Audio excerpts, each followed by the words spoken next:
بنو امیہ کا سب سے حسین بادشاہ سلیمان بن عبد الملک، سب سے حسین، 42 سال کی عمر، جوانی، اس کی میت کو قبر کے قریب کیا گیا تو ہلنے لگا تو اس کے بیٹوں نے کہا ہمارے ابا زندہ ہیں، وہ سکتہ ہو گیا ہے، زندہ ہیں۔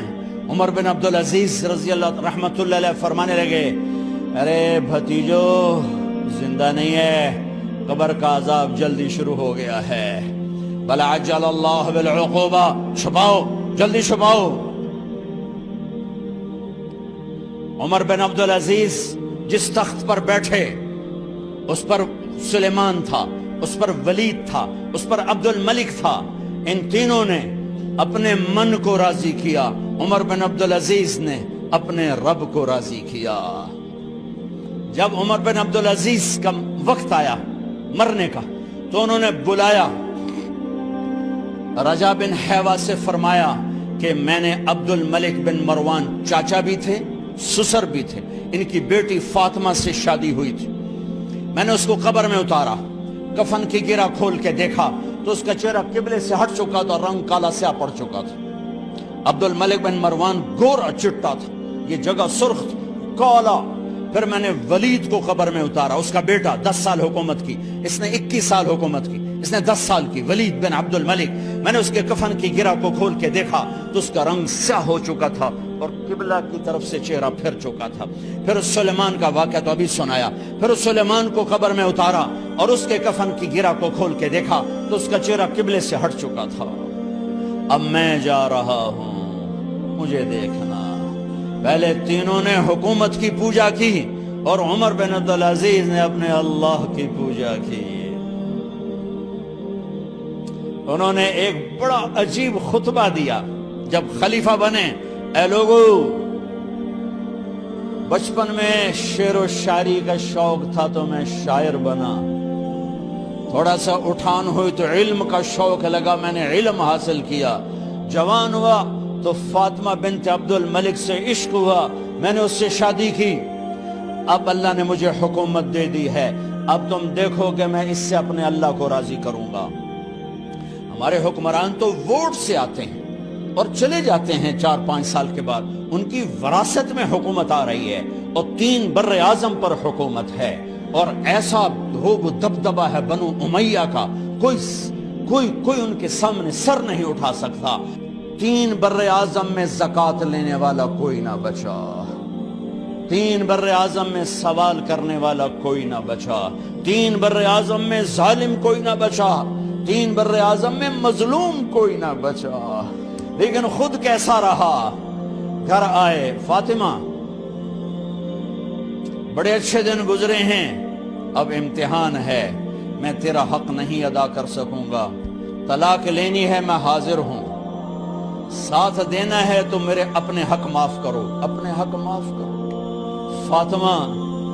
فاطمہ جیسی عورت انسانی تاریخ میں کوئی نہیں آئی، سیاسی لحاظ سے، سیاسی، دادا مروان بادشاہ، باپ عبد الملک بادشاہ، بھائی ولید بادشاہ، دوسرا بھائی سلیمان بادشاہ، تیسرا بھائی ہشام بادشاہ، چوتھا بھائی بادشاہ اور اپنا خامن بادشاہ، 7 نسبتوں سے یہ عورت شہزادی ہے۔ کائنات انسانی تاریخ میں اتنی بڑی عورت کوئی نہیں آئی، سیاسی۔ فاطمہ کہنے لگیں عمر، میں نے سکھ کے دن تیرے ساتھ گزارے ہیں، دکھ میں تجھے چھوڑ کے نہیں جاؤں گی، جاؤ میں نے اپنے سارے حق معاف کی۔ پھر حضرت عمر بن عبدالعزیز کی راتیں اور دن کیسے گزرے؟ مسلح پہ بیٹھتے اور روتے وہیں سو جاتے اور روتے وہیں سے اٹھتے، پر 3 بر اعظم میں ظالم کوئی نہ بچا، مظلوم کوئی نہ بچا، زکوٰۃ لینے والا کوئی نہ بچا، اپنی حکومت کو اللہ کی رضا کے لیے استعمال کیا۔ کیسے استعمال کیا؟ سارے مال فاطمہ کا سارا زیور بیت المال میں ڈال دیا، تنخواہ پہ آ گئے، عید کا موقع آیا، بچوں نے ماں سے کہا ہمیں کپڑے لے کر دو، عید آ رہی ہے، ہر آدمی اپنے بچوں کے لیے کپڑے لے رہا ہے، ہمارے بچے بھی کہہ رہے ہیں کپڑے لیں، جاؤ بھائی لو۔ فاطمہ کے پاس عمر 3 بر اعظم کے بادشاہ کے بچے آ رہے ہیں، ماں جی عید آ رہی، کپڑے تو لے دیں، ابا سے کہیں کہ ابا سے بات کرتی ہوں۔ ابا تشریف لائے، خزانے لبالب بھرے ہوئے گندم کے ڈھیر کی طرح کہ امیر المومنین بچے کپڑے مانگ رہے ہیں۔ فاطمہ میرے پاس تو پیسے نہیں، میں کہاں سے کپڑے لے کر دوں، میرے پاس تو پیسے کوئی نہیں۔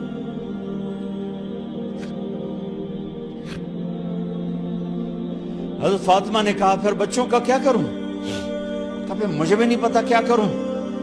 اس کے پہلے 3 حکمرانوں نے لوٹ مار کے بازار گرم کیے، ظلم و ستم کے پہاڑ توڑے، اور آج اسی خزانے پہ ایک شخص بیٹھا ہے جو اللہ کو راضی کرنے کے جھنڈے گاڑ رہا ہے۔ تو فاطمہ نے کہا آپ ایسا کریں، اگلے مہینے کی تنخواہ ایڈوانس لے لیں، اس سے میں اپنے بچوں کو کپڑے لے دیتی ہوں، اور گھر کا خرچہ میں مزدوری کر کے گھر کی روٹی چلا لوں گی۔ ارے اپنی تاریخ پڑھو، صرف ڈرامے ہی نہ دیکھتے رہ جاؤ، صرف گانے ہی نہ سنتے رہ جاؤ، اور بھی دکھ ہیں زمانے میں محبت کے سوا۔ انہوں نے اپنے بلایا وزیر خزانہ مزاحم، اپنا ہی غلام، ہاں بھائی مزاحم ہمیں بچوں کے کپڑے چاہیے، تو اگلے مہینے کی تنخواہ ایڈوانس مل جائے۔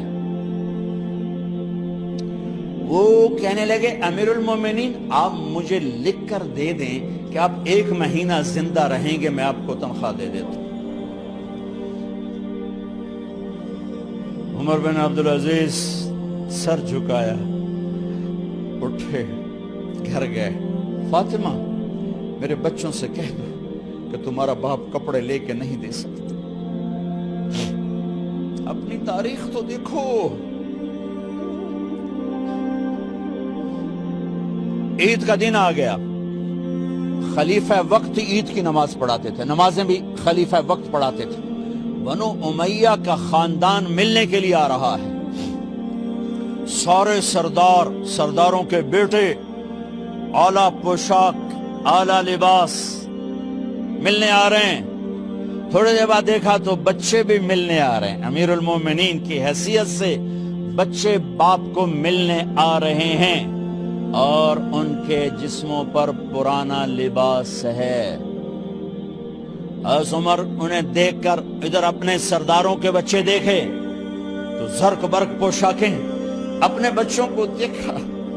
ارے اس باپ سے پوچھو جو سب کچھ کر سکتا ہو اور پھر مٹھی بند کر لے کہ نہیں میں نے حرام کی طرف نہیں جانا۔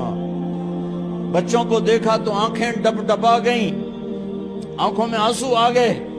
فرمایا میرے بچوں آج تمہیں اپنے باپ سے گلہ تو ہوگا کہ آج ہمارے باپ نے کپڑے ہی نہ لے کے دیے۔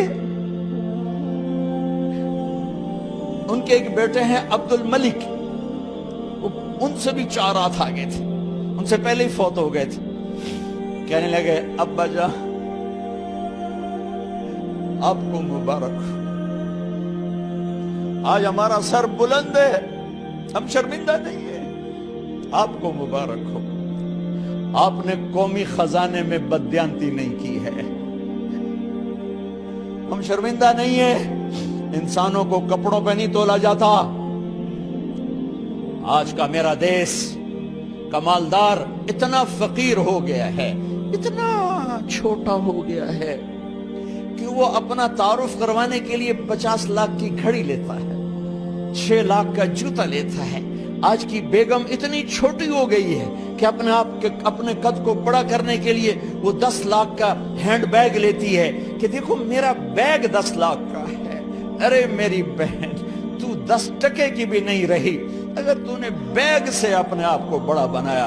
او میرے دوست تو 2 ٹکے کا نہیں ہے اگر تو 10 لاکھ کے جوتے اور 50 لاکھ کی گھڑی سے اگر تو بڑا بننا چاہتا ہے۔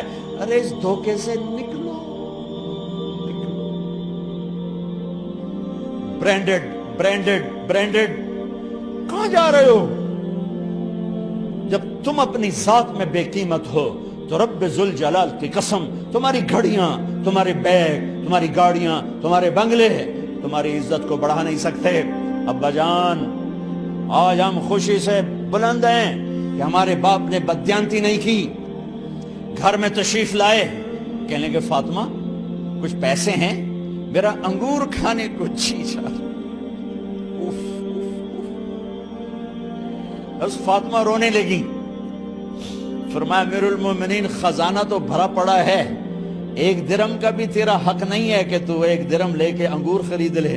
تو تھوڑا پٹھے، فاطمہ میں جہنم نہیں برداشت کر سکتا۔ وہ میرے بھائیوں جو دن رات سود میں پھنس چکے ہو، جو دن رات جوے شراب میں پھنس چکے ہو، کیسے اللہ کے سامنے سرخرو ہو کر کھڑے ہو گئے؟ ایک رات گھر میں تشریف لائے، بچیاں بیٹیاں، منہ پہ ہاتھ، کپڑا رکھا، دوپٹہ رکھا منہ پہ، اور بات کریں۔ آپ نے پوچھا ارے کیا ہوا تمہیں، یہ منہ پہ کپڑا کیوں رکھتے ہو؟ تو خاموش ہو گئی، لیکن گھر کی خادمہ رو پڑی، کہا امیر المومنین آج آپ کی بیٹیوں نے کچا پیاز توڑ کے اس سے روٹی کھائی، سالن کھائی، اور میرے آج کا تاجر کہتا ہے جھوٹ نہ بولوں تو کاروبار کیسے، میرا افسر کہتا ہے رشوت نہ لوں تو گزارا کیسے کروں۔ تو عمر بن عبدالعزیز پھس پہ ہچکیوں کے ساتھ روئے کہ میری بچیوں میں تمہیں بڑے اچھے کھانے کھلا سکتا ہوں، پر میں جہنم کی آگ برداشت نہیں کر سکتا۔ بھائیو، اس بندے نے اپنے آپ کو ذبح کر دی، اللہ کو راضی کرنے کے لیے ذبح کر دی، اپنے ذات کو، اپنے جذبات کو، اپنے احساسات کو۔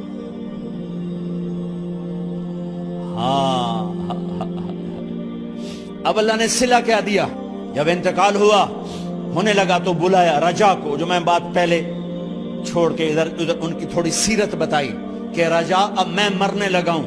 عبد الملک کالا ہو گیا تھا، ولید کالا ہو گیا تھا، سلیمان کالا ہو گیا تھا۔ یہ کیوں کالے ہوئے تھے؟ یہ بے نمازی نہیں تھے، بدکاری نہیں کرتے تھے، کسی کی طرف ان کی میلی آنکھ نہیں اٹھی کبھی۔ یہ ظالم تھے، ظالم، انسانوں کا خون پیا، مال میں خیانت کی، اس پر اللہ نے چہرے پھیر دیے۔ آج عمر بن عبدالعزیز جا رہا ہے کہ دیکھو میں جا رہا ہوں، مجھے دیکھو میرے ساتھ کیا ہوتا ہے۔ ان کا انتقال ہوا، ان کی میت قبر کے کنارے رکھی گئی، اور اب نیچے اتارنا ہے۔ سلیمان کی میت کو اتارنے لگے تو ہلنے لگا، اور عذاب قبر پہلے شروع ہو گیا۔ عمر کی میت کو جب قبر کے قریب کیا گیا، ایسے ہوا کا جھونکا آیا، ایک پرچہ ایسے لہراتا ہوا یوں آیا، یوں آیا، یوں آیا، اور عمر کے سینے پر گر گیا۔ لوگ کٹھے ہو گئے، پرچے کو کھول کے دیکھا گیا تو اس پہ لکھا تھا بسم اللہ الرحمن الرحیم، براءۃ من اللہ لعمر بن عبد العزیز من النار۔ یہ پروانہ ہے اللہ کی طرف سے اس کے بندے عمر کے لیے کہ اسے جہنم سے نجات کی خوشخبری سنا دی جائے۔ آہا، مرنا ہو تو یوں مرو، اللہ ایسی موت دے دے۔ کہتے ہیں میں نے ان کو قبر میں اتارا، جب قبر میں اتارا تو کیا دیکھا؟ میں نے کفن کی گرہ کھولی تو چہرہ قبلے کی طرف، اور یوں لگا جیسے 14ویں رات کا چاند قبر میں اتر آیا ہو۔ اور آخری بات کرتا ہوں، میرے بھائیوں بہنوں، اپنے اللہ سے صلح کر لو، اپنے اللہ سے صلح کر لو۔